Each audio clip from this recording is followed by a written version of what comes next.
Guys, তোমাদের সাথে অনেকদিন ধরেই বলছিলাম যে আমার বাড়িতে কাজ হচ্ছে, তো ভিডিওর মাধ্যমে তোদেরকে শেয়ার করেছিলাম, কিন্তু আমার বাড়িটাকে দেখায়নি যে কী কাজ হচ্ছে।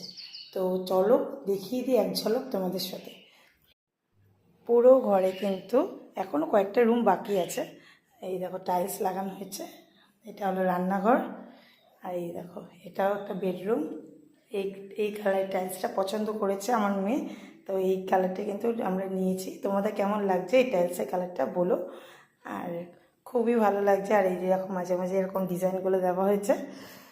আর এই যে দেখো কয়েকটা রুম কমপ্লিট হয়েছে, তো তোমার সাথে সেটাই না শেয়ার করলে তো ভালো লাগে না, তাই জন্য শেয়ার করে দিলাম। তোমার সাথে শেয়ার করে দিলাম, তো তোমরা কমেন্টসে জানাবে কেমন লাগলো। আমরা কিন্তু এই টাইলসটা দেখে খুব ভালো লেগেছিলো, তো আমার মেয়েরও পছন্দ। তো এই টাইলসটা কিন্তু আমি বাড়িতে প্রতিটা রুমে লাগিয়ে নিয়েছি। আগে প্লাস্টার এমনি সিমেন্ট ছিল নিচটা, তো ভাবলাম ইচ্ছা করলো মনটা দিয়ে একটু টাইলস লাগিয়ে দিই, তা এর জন্য কিন্তু টাইলসটা লাগিয়ে নেওয়া হয়েছে বাড়িতে। আর এখন একটু টুকটাক আরও কাজ বাকি আছে, তোমাদের সাথে আরও শেয়ার করবো সব কিছু।